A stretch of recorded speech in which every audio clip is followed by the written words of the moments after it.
Rangers, I am back. It has been a bit of time now since I last did a video on this channel, but some new Blood of Dawnwalker gameplay came out recently, and I really want to talk about it. Yes, there will be more videos on the Elder Scrolls soon, but for now, I just want to talk about this gameplay because it honestly looks amazing. So recently, the Blood of Dawnwalker had a gameplay reveal, and they showed us a load of actual gameplay from the game, which honestly, I think it looks really good. It looks like the perfect game for me. So what I'd like to do in this video is just break down essentially what happened in this gameplay reveal, and also bring up some new information that has come out since I made my last video on the Blood of Dawnwalker. If you want to find out more about the Blood of Dawnwalker, be sure to go and watch that video, maybe after this one, as there is loads of stuff in there that I'm not going to cover today. So, I'm going to break this video down into essentially a few different sections. There's going to be a story section, so I'm going to discuss what we've learned about the story from this, the gameplay in general, the characters, the location, the sorts of things we'll have there, the languages that the game's going to be available in, and then just my general thoughts on the game so far. So let's get into it. First of all, we have the story. So clearly, I would say a Dawnwalker is a sort of half vampire-like creature, as I've discussed before. It's essentially a human crossed with a vampire, so they can go out in the day and that sort of thing. But to be honest, I'm not even sure if it is crossed with a human or if it's something completely different, because he describes himself as a Dawnwalker. He became a Dawnwalker, something that they fear, right? He talks about how, I imagine what it will be is that he rejects what the vampires are planning to do, so he doesn't fully convert over to becoming one and becomes this kind of cross in between. He mentions how he's between the worlds, right? So I think that the story is going to obviously center around, well, they've told us before, but you're going to either be able to potentially become a full-on vampire or go down the evil route at the very least, or you can maybe go down the good route and become just a general Dawnwalker. I don't imagine you'll be able to become a human again or something like that, but maybe you'll be in the good route. To be honest, I don't even know if we'll be able to become a full vampire, or you're just something completely different. The way the vampires changed you just bonded with your body's biology differently, and you are a Dawnwalker. You can either be an evil Dawnwalker or a good Dawnwalker. We don't know, but based on the language they use in the trailer, this is what I imagine.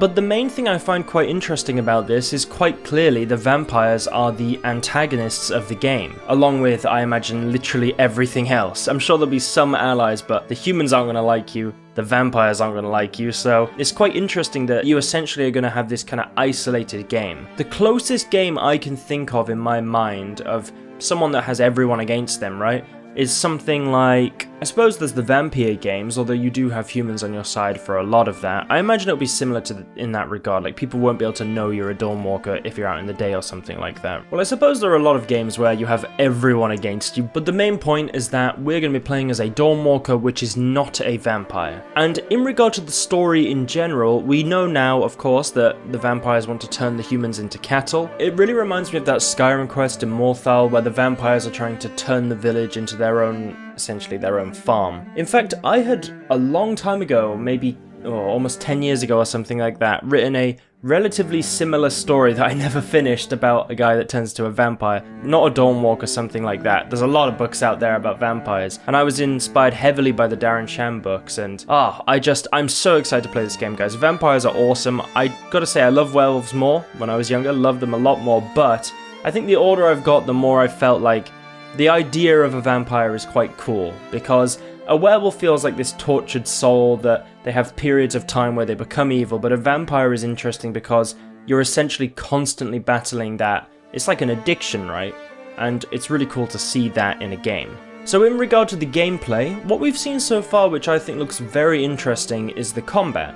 Because we can see that the fighting of these vampires looks quite similar to another game a lot of these developers worked on, which is The Witcher 3, and especially The Witcher 3 Blood and Wine, which is the way you can see that Regis and Dettlaff fight in that game. It looks quite similar to me. They're using the mist. You can see that at some points you can jump across the roofs of the houses with mist form or something like that, and you can see when the vampires are fighting, they also use it, and you behead someone and stuff like that. It looks pretty cool. It looks very much like something a vampire would do. In some ways, it reminds me of the vampire combat, but obviously it looks way more advanced than that, and exciting. It looks great. I really want to play a game like this. I want to play a game where you feel like, oh, I'm a vampire, I'm fighting. I mean, as much as I love Skyrim, unless you turn to a vampire lord, you don't really feel like you're fighting as a vampire, right? Maybe in the Elder Scrolls Online a little bit, but this game looks like it looks really fun. I know you're not a vampire, you're a Dawnwalker, but it's close enough. So in regard to the characters, I would say in general they're all looking pretty good. I'm going to include characters here with enemies as well, because we can see the sort of Frankenstein's monster looking thing, which, to be honest, when I first saw it I was like, that looks a bit much, but when I've read the description, so they've put a bunch of stuff out on Twitter or X describing what some of these NPCs or monsters or enemies, whatever you want to call them, are. And this thing seems to be a kind of, yeah, Frankenstein's monster type thing. So humans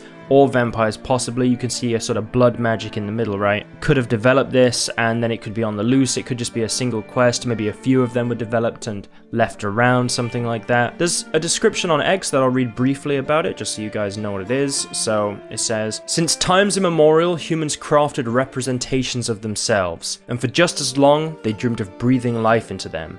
Wouldn't it be grand, they thought, looking at their clay figurines and crudely sewn rag dolls, for these to come alive, obey my every command, fulfill my deepest needs. Ah, but we should be careful for what we dream of, for dreams do sometimes come true, but only as nightmares. So it seems to be a sort of Frankenstein's monster type thing. Looking forward to fighting it. It looks like I suppose a harder enemy to fight in the game. Very gothic, very cool. So next we have the kobolds, which looks like something I've seen in World of Warcraft quite a few times, but they look really cool. It's a little bit like a drowner looking thing, or a ghoul, you know. It looks very cool. And you have another description on there from X, which I'll read briefly as well. It's never quiet inside a mine, even after the shift's over. No, there's always something. The splash of dripping water, the groaning of the rocks, and a distant muffled knocking. The miners tense up when they hear it. They know it spells trouble. Deep underground, something crawls inside the abandoned shafts and galleries. Look around and you'll find the traces they left behind. Cracked bones sucked clean of marrow, and chalk drawings as crude as they are unsettling. These creatures are called kobolds. Their huge eyes are perfect for seeing in the dark. Their long, wiry limbs ideally adapted for squeezing through narrow passageways. The curved claws made for digging, as well as killing. So pretty cool. Could be an enemy we fight when we go into the mines and stuff like that. Quite interesting to see. And then also we have the Uriashi, which apparently are mountain folk which are found around the Vale, which I'll get into as well, where the setting of this game is. And it looks pretty interesting. It says that some work with vampires, they hide in their villages, they cause avalanches, etc. And I'll also read the X description for them.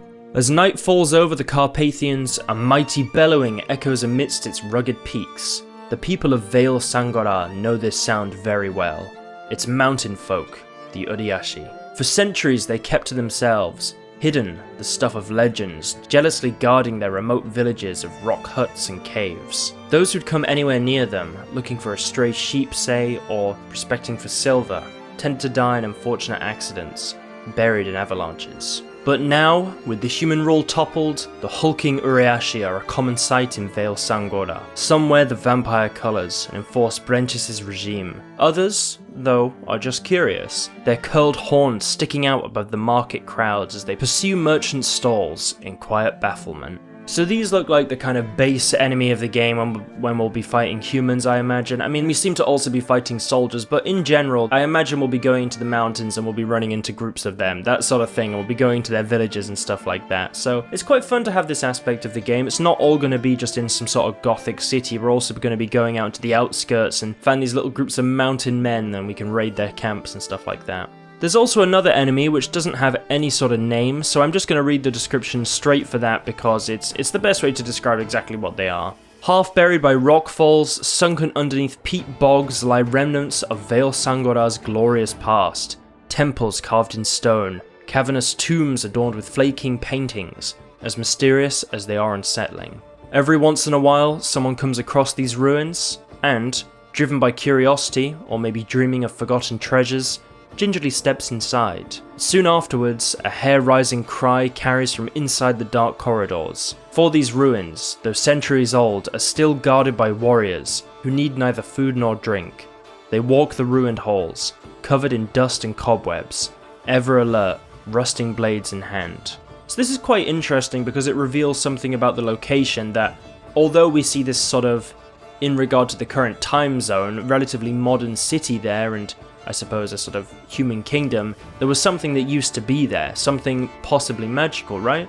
And I'll get into that a bit later, but there seems to be these sort of old guardians that guarded the tombs there, and this was a long time in the past. It reminds me a little bit of the sort of elven ruins, right, of the Witcher games, or even in the Elder Scrolls games. So that'll be quite fun for us to see. We can learn a bit more about the history. There'll be a lot to discover. There's going to be a lot beneath the surface. To me, it sort of reminds me more of the crones or something like that, right? Like, I don't think the history is going to be quite as grand as the elves. I think it's going to be more sort of dark and mysterious, and that's where the vampires are here, etc. And it looks really interesting, a little bit like the forest or something like that. I love this kind of exploration. You find these little clues. I hope they don't just tell us what the past was. I want us to slowly uncover it sort of secretly. So there's also somebody else who I'm going to try and say his name, but I'm not an expert at pronunciation. So there is Knyaz, or Nyaz, I don't know if the K is silent, but Nyaz Skender, who is the local lord apparently, or the seigneur as it is used in his description. And apparently he uses the money from the silver he gets from the local region, which I'll describe later. This region we know now is very rich in silver, to expand the dungeons under his castle, which I'll also talk about in a little bit. But he's essentially a ruler that doesn't care so much about the development of his people. He just wants to punish criminals and, well, extend his power.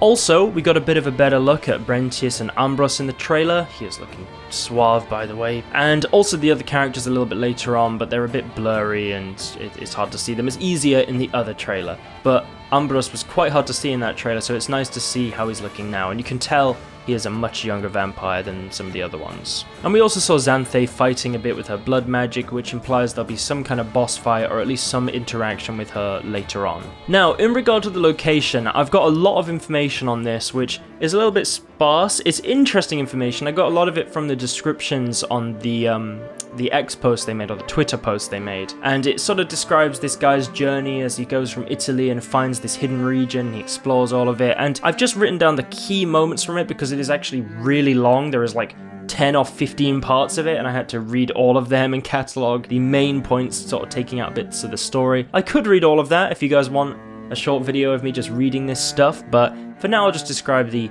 general stuff that we know about it. So, in regard to Vale Sangora, it reminds me a lot of Transylvania in Van Helsing. I've talked about this before, and what's quite interesting is that it's not easy to find on a map. It's a very secret place. It's not one of the typical real human kingdoms that we know of, and it's good because it gives it a description in history why we would never have heard about it. He even talks later on about how in his book people are going to think this place never existed. And I think that's quite interesting as well, because it might imply that the fate of this place eventually is that maybe it does go. That's why we don't know about it now, right? So of course it's surrounded by the Carpathian Mountains, and it's only accessible through a single narrow gorge. You can't get to it any other way. There's also packs of roaming wolves, which I thought we could see throughout the trailer, but it's also the Rebel Wolves logo, so the game developers, but I imagine we'll be fighting a lot of wolves in this. There's avalanches caused by the Uriashi, which we've talked about before. It's normally good to make an offering, apparently, to the Uriashi or the mountain folk, because then they will not cause an avalanche and kill you. Later on in the description, a huge rock is mentioned, covered in old-looking paint, but the guy did not want to discuss it, so I imagine this will be something we'll see in the game and maybe will be quite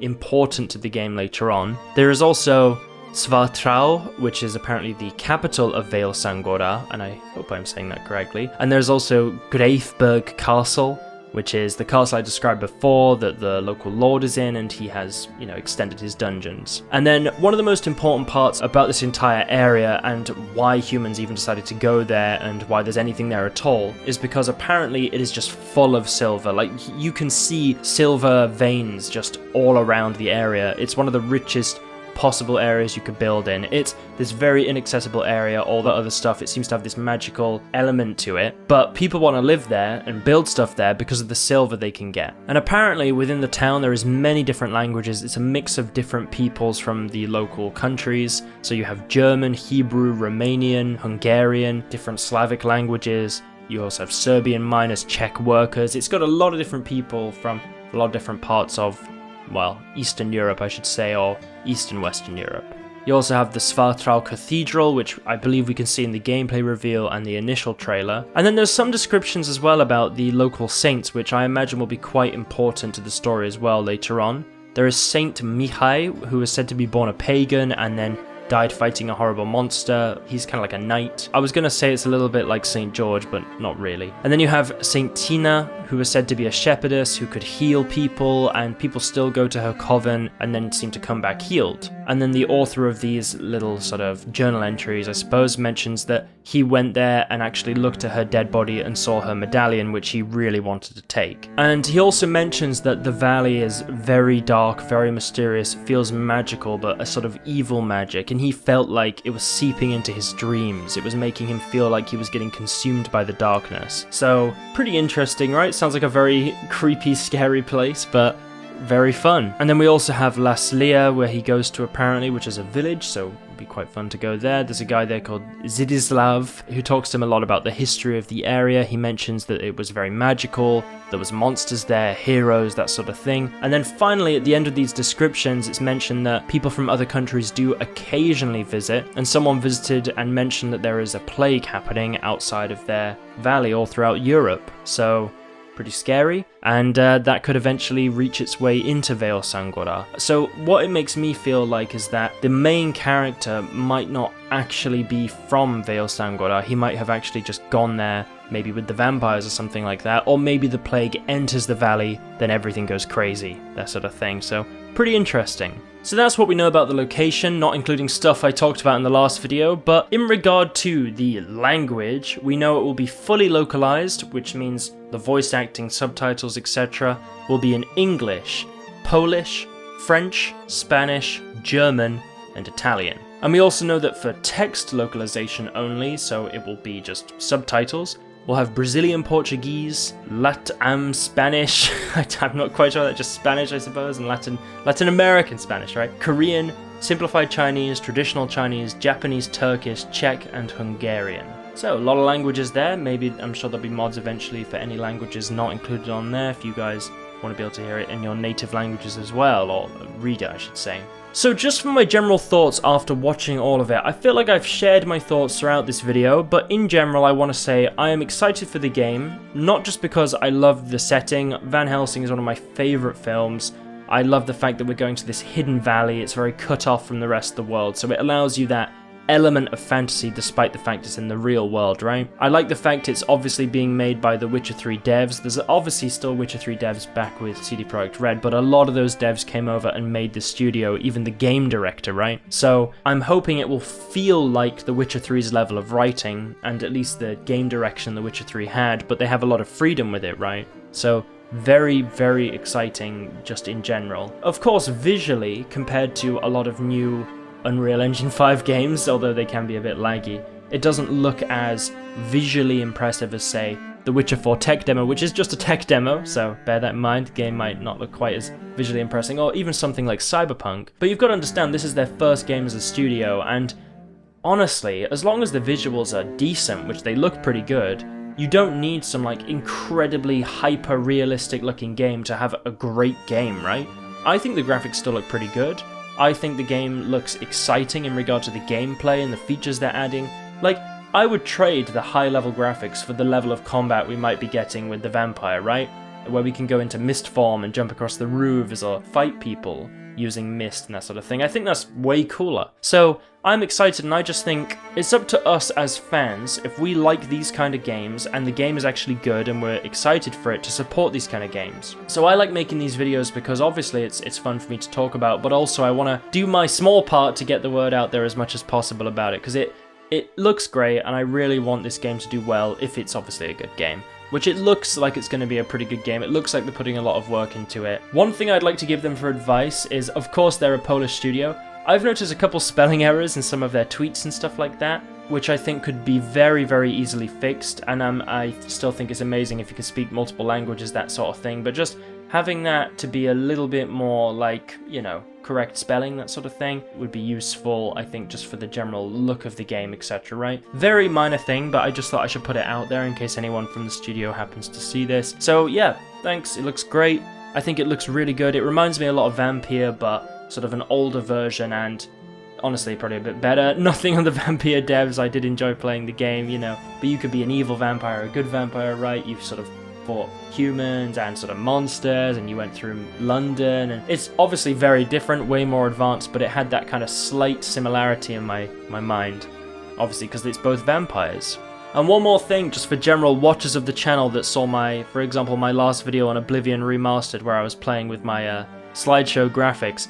I bought a new graphics card. It's very expensive. I've had to sell a lot of stuff, but I've bought one because I want to be able to get that good footage for these videos and just enjoy the game more fully. But, you know, I'm happy I made that video and people can see it and think, yeah, it's still playable on a bad graphics card, although the 1080 Ti is not bad, but I've got that, should be coming soon. Can't wait to record that. There'll be some maybe playthrough videos on my other channel, RangerGeorge, Witcher George of course as well, considering moving the Witcher 2 playthroughs over there and doing all the other games on RangerGeorge. Like Blood of Dawnwalker will be on there, maybe even Cyberpunk, stuff like that. Elder Scrolls, you know, I want to do some Oblivion on there, I want to do some Elder Scrolls Online if I can, just share my experience while playing that game. So thanks guys for watching, really do appreciate it. Let me know what videos you'd like to see in the future. Do you want more Blood of Dawnwalker? Do you want other games covered as well? Do you have any ideas of things you'd like to see? Please let me know. Subscribe to the channel to support it. I have memberships on the Witcher George and I'm considering making them on this channel too, just to support this content and anyone that wants to. So let me know if you're interested in that sort of thing as well. Thanks for watching everyone, I really do appreciate it. There'll be more videos soon. Subscribe for more, like for more, comment what you think. Thanks guys, see you in the next video. Good luck on your adventures.